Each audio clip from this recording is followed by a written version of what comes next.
최근에 나온 책인데요. 그 한국교회 진단 리포트 이런 제목의 책이 있습니다.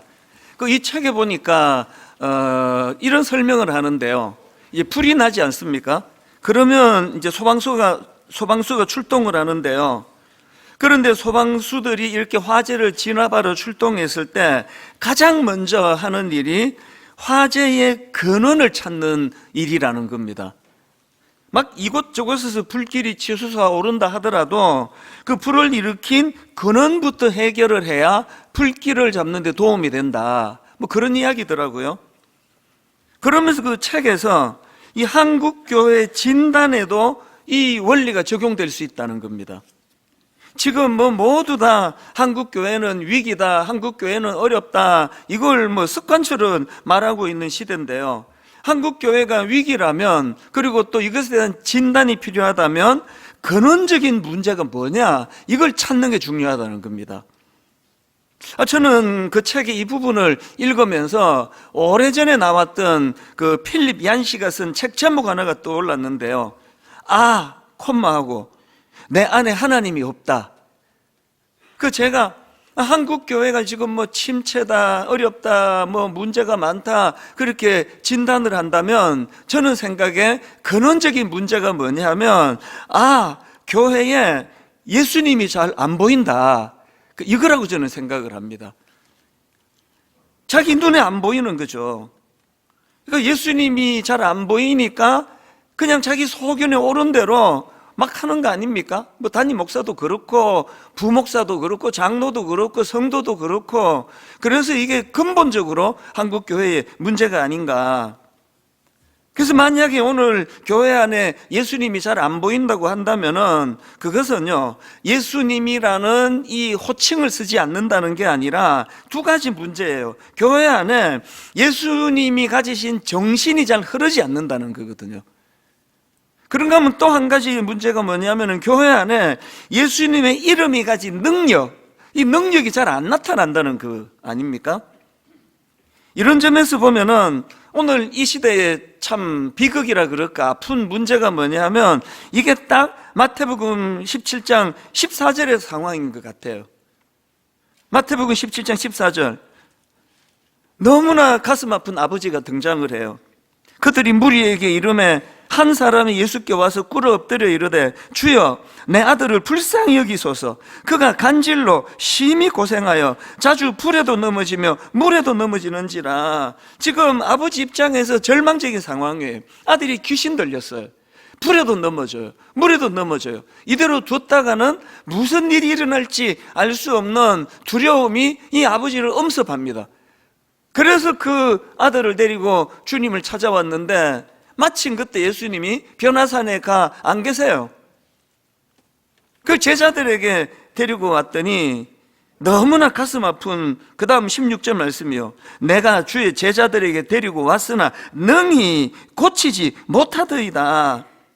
저는 이게 참 오늘 목회하는 저의 고민이고 수많은 목사님들의 고민이라 생각을 해요. 상황은 너무 복잡하고 너무 어렵습니다. 사실 저는 인간적으로는 제 윗대 목사님들 좀 부러워요. 옥하는 목사님이 여러 가지 부럽지만 우리 옥하는 목사님 시대는 유튜브도 없고 인터넷도 없고 굉장히 단순한 시대 아닙니까? 그 시절에 목회하신 어른들이 너무 부럽고요. 또 그런가 하면은 제가 지금 60대인 게 할렐루야예요. 얼마 안 남았다, 아싸. 너무 기뻐요, 저는. 이제 신학교 가는 30대째 어떻게 해야 됩니까? 너무나 양상은 복잡해요. 너무나 양상은 물에도 넘어지고 불에도 넘어지고 그 귀신에게 사로잡혀 있는 이런 문제를 가지고 교회를 찾아오는데, 현실은 내가 주의 제자들에게 데리고 왔으나, 내가 분당 우리 교회에 데리고 왔으나 능히 고치지 못하더이다. 이게 우리의 고민이에요. 이런 상황이다 보니까 저는 분당 우리 교회를 놓고 기도할 때 날마다 하나님 앞에 사모합니다. 하나님, 분당 우리 교회 안에 예수 그리스도가 가르쳐주신 그 정신, 그 십자가의 정신이 흐르게 하여 주시기 원합니다.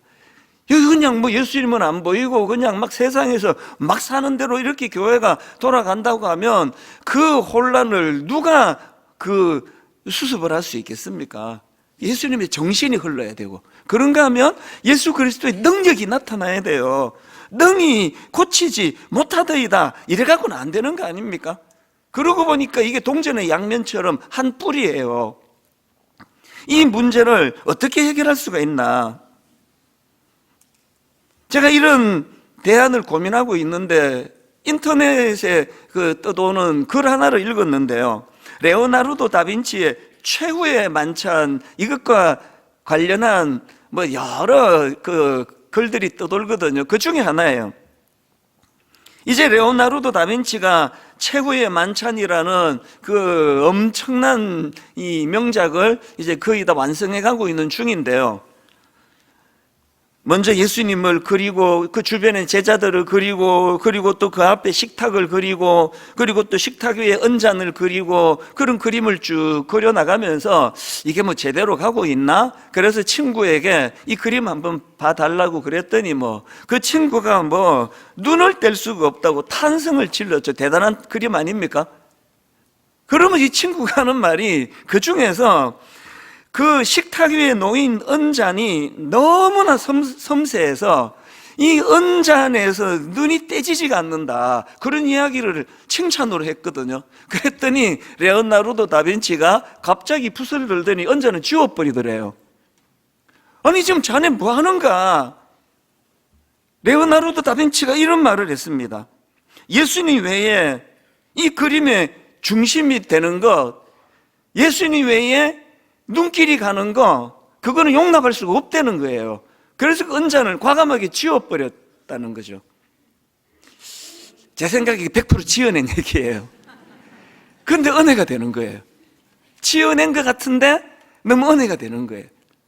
예수님이 드러나야 되는데 어떤 은잔, 이게 너무 잘 그려져서 거기에 눈이 가는 건 이건 치워야 되겠다. 저는 그 글을 읽으면서요, 대안 나왔네. 오늘 교회가 변질이 됐다, 교회가 타락했다, 교회가 힘을 잃었다, 교회가 무기력하다, 이런 말이 들린다고 한다면요, 교회 안에서 예수님 외에는 이 그림의 중심이 되는 건 다 없애고자 하는 그 레오나르도 다빈치의 그 정신이 살아나는 거 아닙니까? 사실 제가 이제 가끔씩 그 책에 사인을 해달라는 성도들을 만나요. 어떤 분은 성경책에다가 사인을 해달라고 그래요. 그러면 참 당황스럽습니다. 아니 목사가 무슨 사인입니까? 사인 없다고 그러면, 또 어떤 분은 또 기어이 해달라는 분이 계세요. 그러면요 제가 딱 한자 씁니다. 오직 예수, 그리고 느낌표 딱딱 2개 찍고. 하기야 저는 워낙 졸필이기 때문에 모든 글씨가 다 사인이에요. 저는 오직 예수, 그리고 큼지막하게 이제 그 책, 제가 쓴 책 첫 페이지에다가 그렇게 쓰는 걸 저는 사인으로 대처를 하는데요, 요즘에 그런 생각이 들더라고요. 이렇게 구호만 갖다 붙이는 게 아니라 정말 이 정신, 오직 예수, 정말 이 정신이 좀 살아나면 좋겠다. 그래서 예수 그리스도께서 가르쳐 주신 그분의 정신이 살아나는 그리스도인, 그분의 정신이 살아나는 교회, 그분의 정신이 묻어나 있는 그런 가정. 그래서 우리는 자꾸 생각을 해야 돼요. 누가 미워지잖아요, 누구를 비난하게 되잖아요. 그럴 때 자꾸 생각해야 돼요. 이게 예수님 정신 맞나? 예수님이라면 이거 어떻게 생각하실까? 그런가 하면은 동전의 또 다른 면처럼 예수 그리스도 이름이 가진 능력, 여러분 이거 사모하셔야 돼요. 예수 이름이 가진 능력. 그래서 오늘 이런 의미에서 오늘 본문에 있는 그 변화산 사건, 그 변화산은 이름이 아니고요, 거기에 놀라운 예수 그리스도의 영광이 드러났다고 해서 그런 별명을 붙이는데요, 이 본문에서 예수님은 제자 3명을 데리고 높은 산으로 올라가십니다. 그게 오늘 본문 마태복음 17장 1절 2절입니다. 엿새 후에 예수께서 베드로와 야고보와 그 형제 요한을 데리시고 따로 높은 산에 올라가셨더니 그들 앞에서 변형되사 그 얼굴이 해같이 빛나며 옷이 빛과 같이 희어졌더라. 여러분, 우리가 발견해야 될 예수님의 두 모습이 이거예요. 한 주님의 모습은 인간 예수 그리스도예요. 인간의 몸으로 오신 그 예수 그리스도. 그런가 하면은 지금 베드로, 야고보, 요한 제자들이 목도하고 있는 이 변화된 예수 그리스도의 모습, 이 두 가지가 우리에게 동시에 일어나야 돼요. 아무리 오래 예수 믿고 나는 모태신앙이다 해도요, 인간 예수만 지금까지 보고 교회를 다녔다면 그 온전한 신앙이 아니잖아요. 하나님 아들 독생자 예수 그리스도. 그래서 제가 이 찬양, 수많은 무리들 줄지어 그분을 보기 이게 왜 이렇게 되지? 수많은 무리들 줄지어 그분을 보기 위해 따르네. 그리고 제가 그 다음에 평범한 목수이신 그분 앞에 모두 무릎을 꿇어 경배할 때, 가사를 불러드릴 때 항상 제가 습관적으로 붙이는 거 있죠. 인간의 눈으로 보기에 평범한 목수이신 그분 앞에, 영안을 열고 보면 죽음의 권세 이기신 예수 그리스도라고 멘트를 항상 제가 그렇게 붙이는 걸 아마 여러분 다 아실 것입니다. 이 두 모습을 우리는 다 봐야 돼요. 완전한 인간의 몸으로 이 땅에 오신 하나님의 아들 예수 그리스도, 그런가 하면 변화산에서 보여주신 그 놀라운 하나님의 영광이, 광채가 드러나는 그 예수 그리스도. 그래서 우리가 이 변화사 사건을 잘 분석해 봄으로 말미암아 이제 오직 예수, 그리고 그것으로 파생되는 그리스도의 정신을 회복하기 원한다. 그리고 오직 예수, 여기서 파생되는 두 번째, 그 이름의 능력, 이것을 경험하기를 원한다. 교회가 이 두 가지 회복하지 않으면요, 능히 고치지 못하더이다, 이런 수치의 자리에 빠지는 거거든요. 그래서 제가 오늘 이런 의미에서 어떻게 하면 이 무기력하고 무능력한 이런 상태에서 벗어날 수 있을까, 이것들을 좀 분석해 드리기를 원하는데요, 한 세 가지로 이 회복을 위한 대안, 이건 교회적으로도 또 여러분 가정적으로도 또 저와 여러분의 개인의 심령적으로도 다 해당이 된다고 생각합니다. 다시 주님의 이름이 드러나고 그분의 정신이 우리 삶 속에 배어 있고 또 그분의 이름의 능력이 나타나는 신앙생활을 하기 위해서는요, 첫 번째로 생각의 교정이 일어나야 됩니다. 지금 베드로가 변화산에서 황홀한 경험을 하고 있거든요. 그러다 보니까 너무 감격해서 딱 자기 수준에 맞는 인간적인 그런 생각이 툭 튀어나온 겁니다. 그게 마태복음 17장 3절 4절입니다. 그때에 모세와 엘리야가 예수와 더불어 말하는 것이 그들에게 보이거늘 베드로가 예수께 여쭈어 이르되 주여, 우리가 여기 있는 것이 좋사오니 만일 주께서 원하시면 내가 여기서 초막 셋을 짓되 하나는 주님을 위하여, 하나는 모세를 위하여, 하나는 엘리야를 위하여 하리이다. 이 베드로의 반응이 너무 이해가 되지 않습니까? 딱 자기 수준에서 안 내려가고 싶은 거죠. 여기서 오래 지내고 싶은 거거든요. 그런데 주님은 허락하지 않으세요. 그러면 그게 주님의 뜻이 아니라는 걸 이제 드러내고 계시고, 그리고 무엇보다도 그의 생각을 교정해 주시는 내용이 나오는데요, 그게 오늘 본문 5절입니다. 막 베드로가 흥분해가지고 이렇게 이제 말합니다. 베드로가 그렇게 말할 때에 호련히 빛난 구름이 그들을 덮으며 구름 속에서 소리가 나서 이르시되 이는 내 사랑하는 아들이요 내 기뻐하는 자니 너희는 그의 말을 들으라 하시는지라. 세 번역으로 보니까 베드로가 아직도 말을 하고 있는데 갑자기 빛나는 구름이 그들을 뒤덮었다. 여러분이 빛난 구름은 성부 하나님의 임재, 성부 하나님의 영광을 의미하는 내용, 그 구약에 늘 그분은 구름으로 임하시는, 그러니까 그분의 이 임재를 어떻게 달리 설명할 길이 없으니까요. 그러니까 이렇게 표현을 하는 거거든요. 베드로가 지금 자기 생각에 갇혀가지고 그렇게 이야기할 때 호련히 빛난 구름이 하나님의 임재가 나타나는데, 여기서 특이한 건요, 그 빛난 구름이 베드로가 보고 있는 그 광경을 덮어버렸대요. 덮어버렸어요. 베드로가 너무 황홀해하고 있는 그 장면들을 하나님의 영광으로 덮어버렸대요. 뭘 의미합니까? 하나님의 영광, 하나님의 임재, 이게 겉만 보고 판단하는, 그래서 베드로에게 영향을 주는 그 상황을, 그 눈에 보이는 것들을 덮어버렸대요. 여러분, 이 우리의 짧은 생각과 판단을 누가 교정해 줍니까? 여러분, 이렇게 내 생각은 무조건 옳다라고 우기고 있는 이 고집불통을 누가 바꾸어 줄 수 있느냐고요. 오늘 이 시대를 보시라고요. 다 자기 생각이 옳다고 우기고 있는 이런 상황 속에 대안은 하나예요. 하나님의 영광이 나타나는 거죠. 하나님의 영광이 덮어버려야 돼요. 안 보이게 만들어버리는 거죠. 보이는 게 전부라고 생각하는 우리 이 안타까운 삶 속에, 그러고 보면은 우리가 늘 하나님의 임재를 갈망해야 되는데, 그것은 여러 이유가 있지만 그래야 내 생각이 자라요. 보는 게 전부인 것처럼 그렇게 살아가는 우리들 안에 하나님의 영광이 항상 우리의 시선을 덮어버리는 거죠. 그래서 이 내 믿음이 자라고 있다, 이거는요, 내 생각이 하나님의 시각으로 바뀌어 가고 있다, 그렇게 설명할 수 있는 거죠. 구약의 요나, 우리 지난 특세 때 우리 살펴보지 않았습니까? 요나서 1장 1절부터 한번 보십시오.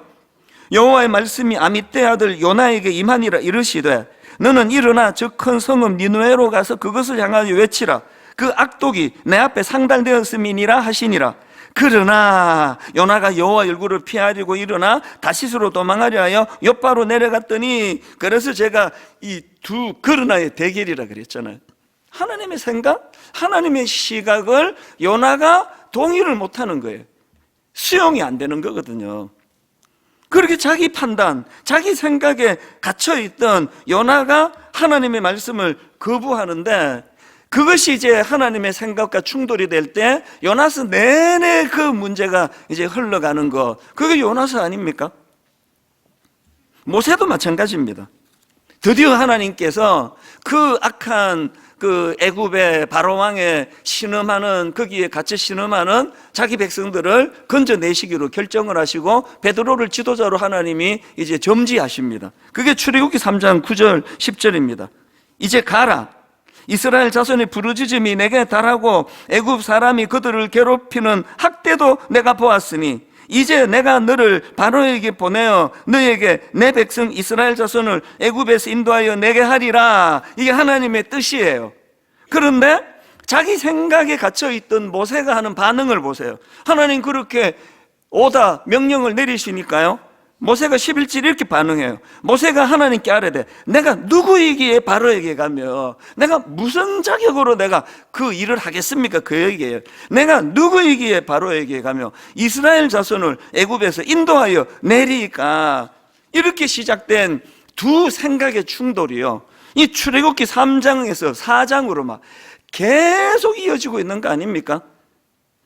하나님이 막 그렇게 설득을 하시는데도 출애굽기 4장 13절에 왔어도 하나도 안 바뀌었습니다. 모세가 이르되 주여 보낼 만한 자를 보내소서. 세상에 이런 사람 만나면 골치 아파요. 한 시간을 설득하면 막 끄떡거리고 그 말이 맞다 그래요. 막 설득하면은 이게 무슨 말인지 이해가 된다고. 근데 보낼 만한 자를 보내소서. 이게 진짜 그 하나님이 막 저 같은 다혈질 같으면 그냥 막 어떻게 해야 되지? 꿀밤한 대로 그냥 팍 그냥. 인간은 그 고집이 보통이 아닙니다. 신앙생활은요, 결국은 내가 하나님 앞에 쓰임을 받기 이전에 이 굳은 생각, 이 생각이 교정되어가는 과정이거든요. 그래서 결국 이제 모세도 요나도 또 자기 생각을 내려놓고 하나님의 부르심에 순종하는 거기에 이제 그때부터 이제 역사가 시작이 되거든요. 교회 몇 년 차 안 중요합니다. 언제부터 여러분의 생각이 하나님 말씀 앞에 교정이 일어나기를 시작했느냐. 요즘에 그 유튜브나 이런 데 그 알고리즘, 저는 이거를 정말 위험한 도구라고 생각해요. 자꾸 비슷한 생각하는 사람끼리 모아주잖아요. 검색 하나 잘못하면은 이제는 관심이 없는데 계속 그걸로 자꾸 모아줘요. 그래서 제가 참 특이한 현상을 봐요. 지금 똑같은 어떤 주장을 하는데요, 어떤 분이 만든 영상 밑에는 악플이 500개가 달려요. 똑같은 논지를 설명하는데 어떤 글에는 또 선플이 500개가 달려요. 예를 든 거죠. 왜 그렇습니까? 비슷한 생각을 하는 사람들을 자꾸 모아주니까요. 그래서 이제 그 악플을 쭉 읽으면서 온 세상이 다 이러네. 아니요, 그 방 사람만 그래요. 이게 참 위험한 거 아닙니까? 기도도 안 돼요. 하나님이 생각을 교정해 주시려면 하나님, 온 세상 사람이 나하고 똑같이 생각한다는 거죠. 그래서 자꾸 생각이 좁아지는 거거든요. 우리가 예수 믿는다 할 때는요, 그래서 여러분 이 히브리서 4장 12절을 보십시오. 하나님의 말씀은 살아있고 활력이 있어 좌우의 날선 어떤 검보다도 예리하여 혼과 영과 관절과 골수를 찔러 쪼개기까지 하며, 그 다음 보세요. 마음의 생각과 뜻을 판단하느니에요. 여러분, 하나님의 말씀의 능력을 엄청난 데서 찾지 마시고요, 여러분이 심령이 말씀 앞에 교정이 일어나고 있는 걸로 점검을 하셔야 돼요. 저부터가 어릴 때부터 고집이 고집 센 사람이에요. 여기 제가 고집 세다 그러면 저만 그 고집 안 센 분 계시나요? 오늘은 일단 저만 고집 센 걸로 하겠습니다. 생각 안 바뀌어요. 절대 바뀌지 않습니다. 그렇기 때문에 우리는 말씀이에요, 말씀. 하나님의 말씀으로 늘 우리 생각이, 그래서 이제 고린도후서 10장 3절부터 한번 보십시오. 우리가 육신은 입고 살고 있습니다마는 육정을 따라서 싸우는 것은 아닙니다. 자, 4절을 보세요. 싸움에 쓰는 우리의 무기는 육체의 무기가 아니라 하나님 앞에서 견고한 요새라도 무너뜨리는 강력한 무기입니다. 우리는 궤변을 무찌르고 하나님을 아는 지식을 가로막는 모든 교만을 쳐부수고, 그 다음 보세요. 모든 생각을 사로잡아서 그리스도께 복종시킵니다. 오늘 우리 시대는 이 생각의 교정이 잘 일어나지 않기 때문에 복음의 능력이 필요해요. 생각이 잘 바뀌지 않는 고집불통의 시대이기 때문에 복음의 능력이 나타나서 굳어버린 우리 생각이 교정되는 은혜, 이 역사가 묵상할 때, 큐티할 때, 기도할 때, 예배 드릴 때 늘 부드러운 밭과 같이 우리 생각이 하나님 말씀 앞에 반응하는 그런 믿음의 성도님들 되시기 바랍니다. 두 번째요, 회복을 위한 대안이 뭐냐? 지침이 되는 말씀이 들려져야 돼요. 말씀이 회복돼야 됩니다. 자, 오늘 본문 5절을 다시 한번 보십시오. 말할 때에 호련히 빛난 구름이 그들을 덮으며 구름 속에서 소리가 나서 이르시되 이는 내 사랑하는 아들이요 내 기뻐하는 자니. 그 다음 보세요. 너희는 그의 말을 들으라 하시는지라. 여러분, 지금 성부 하나님께서 그 거룩한 임재의 영광, 그 빛난 구름으로 베드로가 보고 있는 걸 뒤덮을 정도로 강력하게 임하신 의도가 여기에 있는 거예요. 너희는 예수 그리스도 그의 말을 들으라 하시는지라. 체험보다 중요한 건 그분의 말씀을 듣는 거예요. 신비로운 어떤 체험을 우리가 많이 했다 할지라도 늘 이 말씀이 회복이 되는 거거든요. 너희는 그의 말을 들으라 하시는지라. 제가 한 두 번 이미 설명드렸지만 이 말씀 준비하는데 그 형제 생각이 또 나더라고요. 작년 가을에 자기는 자살하는 거 말고는 대안이 없다고, 100% 이대로 놔두면 100% 이 사람은 죽는다, 그런 두려움에 빠졌던 그 청년을 누가 살려냈냐고요.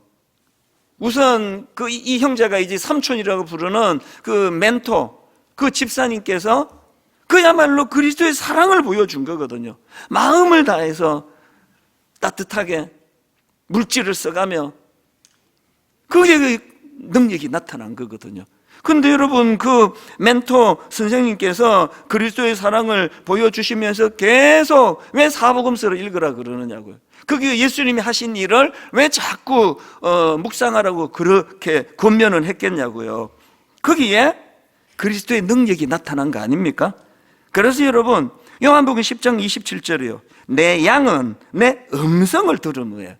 이게 그리스도인으로서 가장 중요한 게, 내 양은 내 음성을 들으며, 목자 대신 예수 그리스도에게 속한 양이라면 그분의 음성을 들으며 나는 그들을 알며 그들은 나를 따르느니라. 세상에 가장 정말 이 말씀대로 사는 존재가 하나 있는데 제 자동차예요. 요즘에 막 그 차들이 또 비슷비슷하잖아요. 막 이렇게 막 차 많이 서 있는데 보면은 차를 못 찾을 때가 있습니다. 그러면 막 옛날에는요, 진짜 한 20-30분씩 차를 찾아 헤맬 때가 있었는데 지금은 그냥 리모트 컨트롤을 딱 누르면 그 수많은 차 중에서 반응을 보이는 차는 제 차밖에 없어요. 그래서 제가 이거 딱 누를 때 빡빡 이렇게 불이 딱딱 들어오면 그게 그렇게 은혜가 돼요. 내 양은 내 음성을 듣는데 내 차는 리모컨에 반응을 하는 거예요. 아무리 이건 내 차하고 똑같이 생겼어도 눌렀는데 반응을 안 하면 그건 남의 차예요. 예수 믿습니까? 반응을 보이시는 거죠. 우리가 묵상할 때, 말씀을 가지고 하나님 앞에 기도할 때 항상 그분의 말씀 앞에 반응하는 거예요. 그래서 마태복음 7장 24절, 그러므로 누구든지 나의 이 말을 듣고 행하는 자는, 먼저 들려야 돼요. 누구든지 나의 이 말을 듣고 행하는 자는 그 집을 반석 위에 지은 지혜로운 사람 같으리니. 이제 분당 우리 교회는 이 두 가지입니다. 예수 그리스도의 정신, 그 정신을 살아내는 성도들이 모인 교회가 되기를 바랍니다. 그런가 하면은 예수 그리스도 이름의 능력, 그 이름의 능력이 나타나는 교회가 되기를 원합니다. 그래서 말씀의 회복이에요. 너희는 그의 말을 들으라 하시는지라. 마지막 세 번째로 이 회복을 위한 대안이 하나 더 있는데요, 예수님께 집중하는 거예요. 예수님께 집중. 지금 변화산 사건을 통해서 하나님이 원하셨던 핵심 포인트가 8절입니다. 제자들이 6절부터 읽어드릴게요. 제자들이 듣고 엎드려 심히 두려워하니 예수께서 나와 그들에게 손을 대시며 이르시되 일어나라 두려워하지 말라 하시니 제자들이 눈을 들고 보매 오직 예수 외에는 아무도 보이지 아니하더라. 오직 예수 외에는 아무도 보이지 아니하더라. 여러분, 그 등장했던 모세도 훌륭한 인물이고 엘리야도 대단한 인물이에요. 그런데 오직 예수 외에는 아무도 보이면 안 되는 거예요. 레오나르도 다빈치가 최후의 만찬에서 식탁 위에 놓인 은잔이 너무나 잘 그려 눈길을 줄 때 그걸 지워버리는 그 정신이에요. 왜? 모세도 아니고 엘리야도 아니고 설교자도 아니고 담임 목사도 아니고 장로도 아니고 권사도 아니고 교회 오면 예수 그리스도 그분이 보여져야 되느냐? 이 질문에 대한 답이 사도행전 4장 12절에 나와 있습니다. 다른 이로서는 구원을 받을 수 없나니, 다른 이로서는 구원을 받을 수 없나니 천하 사람 중에 구원을 받을 만한 다른 이름을 우리에게 주신 일이 없음이라 하였더라. 여러분, 구원의 주체 예수 그리스도 그분뿐이십니다. 그래서 여러분, 자꾸 우리는 교회 안에 와가지고, 그래서 여러분, 이 찬수 목사가 자꾸 여러분이 주님을 집중하는데 방해가 되면 저를 쫓아내버리세요.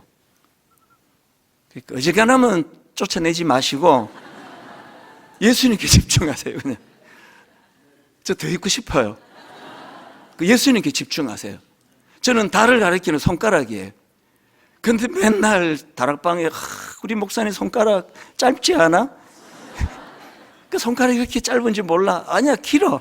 이런 얘기 하지 말고 우리 목사님이 가르치는 달, 예수 그리스도 너무 아름답지 않아? 우리가 갖고 있는 모든 초점이, 제가 설교할 때 한 번씩 그렇게 기도하잖아요. 오늘 말씀 전하는 자도 말씀 듣는 자도 다 뒤로 물러나게 하시고 예수 그리스도 그분만 드러나게 하여 주시옵소서. 그래서 저는 드림센터에서 제 하는 일이 다니면서 불 끄는 거거든요. 우리 8층의 교역자들이 너무 불편하다 그래요. 손님이 오늘 교회 문 닫은 줄 알았다 그래요. 거의 이제 식별만 될 정도로 불 끄고 다니거든요. 최근에 그래도 또 압력에 못 이겨가지고 조금 더 밝혔는데 또 안 보면 계속 끄고 다녀요. 그런 입장에서 드림센터 1층 엘리베이터를 기다리면 이렇게 큰 그 광고판을 사람도 없는데 불 켜놓는 게 저로 봐서는 엄청난 투자예요. 그걸 제가 그저께 사진을 찍었습니다. 이렇게 나와 있는 구절 아시죠? 그러므로 함께 하늘의 부르심을 받은 거룩한 형제들아, 우리가 믿는 도리의 사도이시며 대제사장이신 예수를 깊이 생각하라. 그래서 엘리베이터 기다릴 때 왜 이렇게 안 오는 거야 그러지 말고 그 엄청난 전기를 투자해가지고 만들어 놓은 광고판을 보셔야 돼요. 그래서 그러므로 함께 하늘의 부르심을 받은 거룩한 형제들아, 우리가 믿는 도리의 사도시며 대제사장이신 예수를 깊이 생각하라. 금의 순도를 나타내는 단위가 캐럿 아닙니까? 그래서 24K, 이거는요 99.9%의 금을 함유하고 있어가지고 24K는 순금이에요. 18K, 금이 75%밖에 안 들어 있습니다. 14K, 금이 58.5%밖에 안 들어 있대요. 그래서 다 금이지만요 18K, 14K는 거기에 다른 금속이 섞여 있기 때문에 순금이라 말하지 않습니다. 신앙생활도 마찬가지예요. 여러분 예수 믿으시죠? 14K, 18K, 여러분 24K. 우리의 믿음이 순도 높은 신앙인으로 자라가기 위한 잣대는 하나예요. 예수 그리스도가 24K, 99.9%, 18K, 예수 그리스도가 75%, 14K, 예수 그리스도가 58.5%. 사실 제가 지금 우리 대한민국이 너무나 심각한 분열이 일어나고 있고, 어떤 사람들은 지금은 내전 상태다 이렇게 지금 말하고 있고, 그리고 곧 이제 저는 판결이 나면 너무너무 두려워요. 또 한쪽이 상실감에 빠지고 상처를 받고, 아니면 또 이쪽이 아니면 저쪽이, 그게 너무 두렵고 한 주도 빠지지 않고 후배 목사님에게 연락이 와요. 목사님, 제가 아무 언급을 안 했다고 어느 집사가 교회를 떠나기로 했답니다. 이렇게 말했더니 또 어느 집사가 교회를 떠나기로 했답니다. 또 저렇게 말했더니 또 어느 집사님이 떠나기로 했답니다. 이게 지금 너무 가슴 아픈 현실이에요. 그래서 상처를 받아요. 저도 상처를 많이 받아요. 지금도 쓰라려요. 그런데 여러분, 어느 새벽에 하나님께서 놀라운 인도하심을 제게 주셨습니다. 너무 아프고 쓰리고 상처가 있는데 하나님이 저에게 오다를 내리셨어요. 이 목사, 지금 한국교회가 예수님에 대해 집중하지 않는다. 분당 우리 교회는 예수 중심의 공동체가 되게 해라. 새벽에 제가 이 명령을 받았어요. 그 새벽에 제가 마음이 뜨거워졌고 제가 치유가 됐어요. 그리고 제 아픔이 감사가 나오더라고요.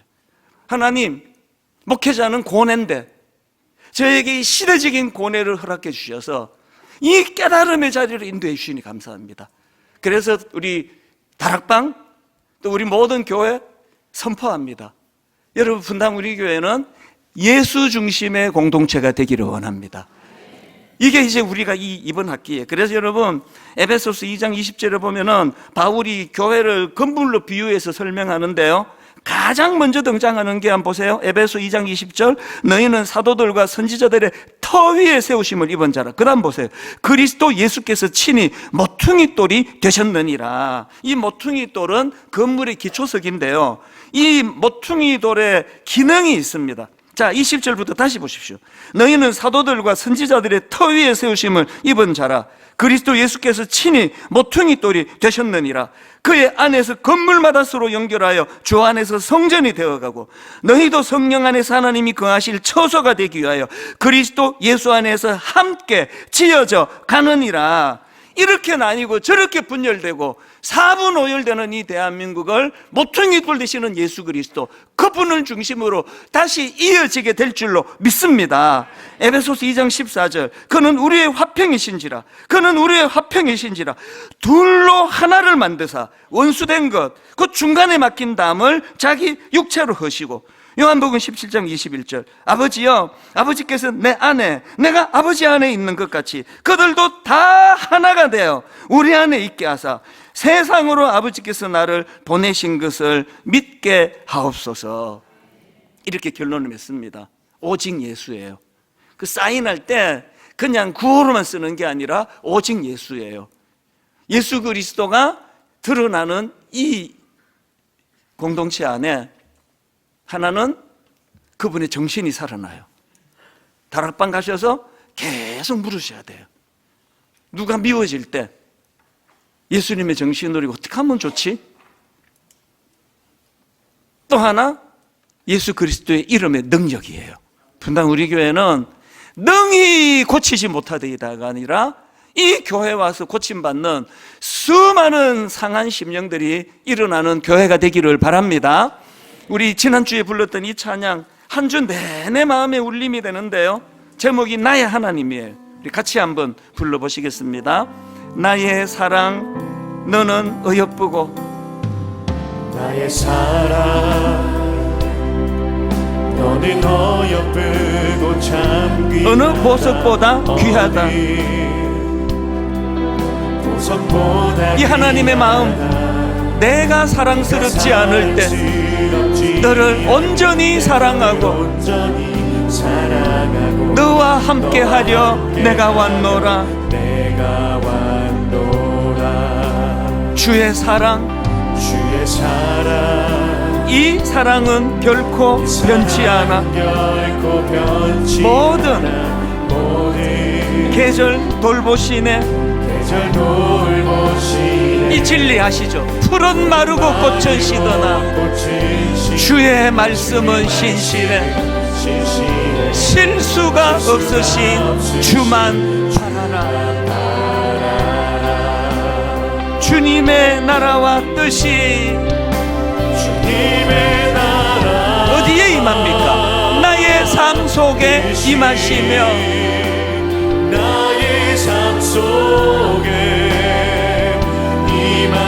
주님 알기를, 주만 보기를 소망해. 여러분 믿음으로 한번 선포하십시오. 거룩히 살아갈 힘과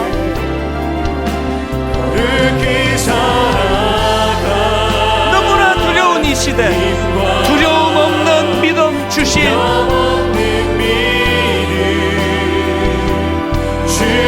나의 하나님, 완전한 사랑 찬양해. 완전한 사랑 찬양해. 주의 사랑,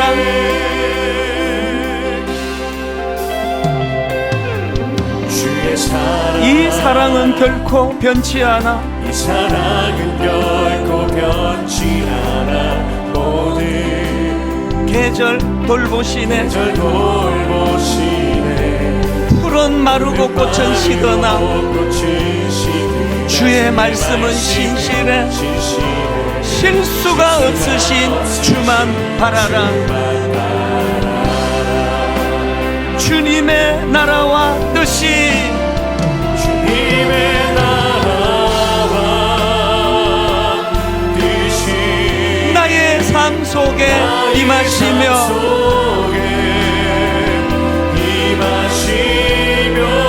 주님 알기를, 주님 주만 보기를 소망해. 여러분, 내 영혼이 주님을 향하여 집중합니다. 거룩히 살아갈 힘과 너무나 두려움이 많은 이 시대 속에 두려움 없는 믿음 주신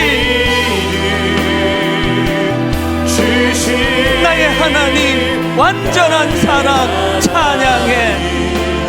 완전한 사랑 찬양하리 만군의 주. 찬양하리. 내 영혼이 주님을 바라봅니다. 영원히 함께 하시네. 혼미한 이 시대 존귀하신 사랑의 왕,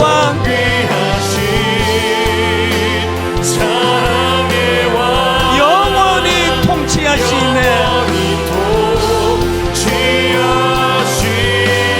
주님의 나라와 뜻이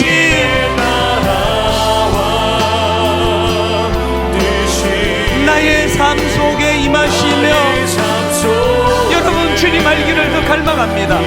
주님 알기를, 주만 보기를 소망해.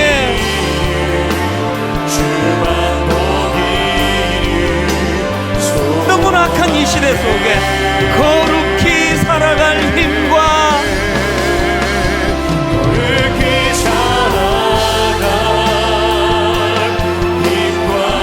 두려움 없는 믿음 주신 나의 하나님, 하나님 완전한 사랑 찬양해. 완전한 사랑 찬양하리 만군의 주. 찬양하리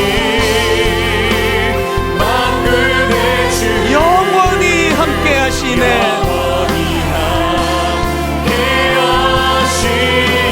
존귀하신 사랑의 왕. 여러분 이 사실을 확신합니다. 영원히 통치하시네. 우리 다 자리에서 일어나셔서 주님의 나라와 뜻이 어디에 임합니까? 나의 삶 속에 임하시며 사모합니다. 주님 알기를, 주만 보기를 소망해.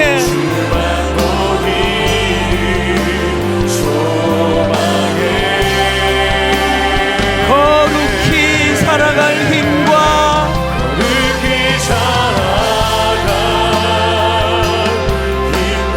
두려움 없는 믿음 주신 나의 하나님, 내 아버지, 나의 하나님 완전한 사랑 찬양해.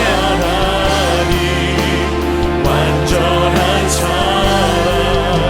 찬양해. 우리 모두가 구하자고요. 예수님 중심의 삶 살기 원합니다.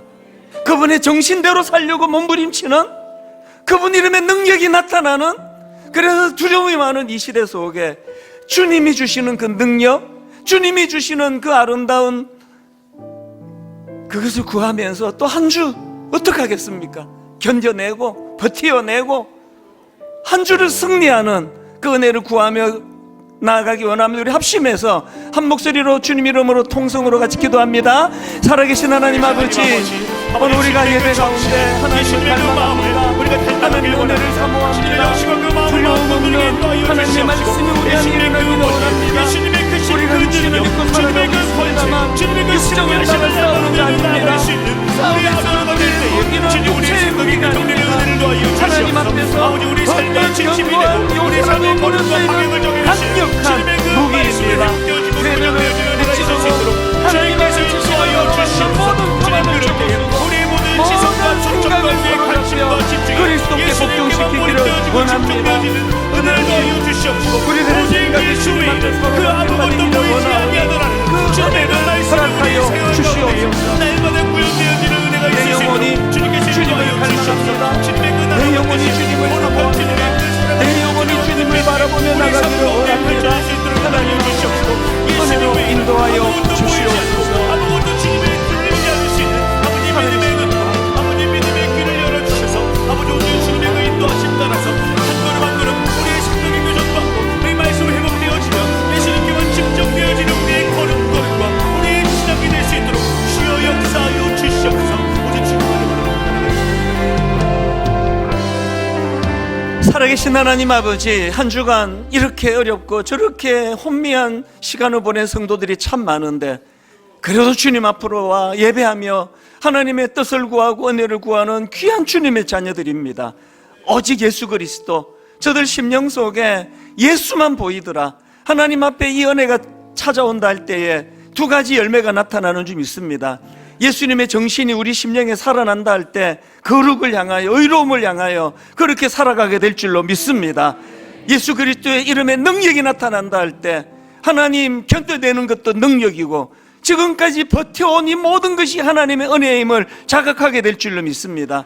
한번 거기에 성령의 인도하심으로 강력한 예수 그리스도의 이름의 능력이 나타나게 하여 주시옵소서. 혼미한 이 시대 대안은 오직 예수 그리스도. 이제 분당 우리 교회는 예수 중심의 공동체가 되게 하여 주시옵소서.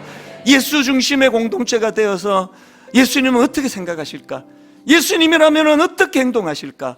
늘 우리들 삶에 아버지 그분이 삶의 중심이 되는 그런 아름다운 한 주간을 살아내도록 은혜 주시고 거뜬히 한 주간을 살아내고 또 다음 주일 주님 앞에 모여 은혜를 누리는 이 아름다운 한 주간이 되도록 인도하여 주시옵소서.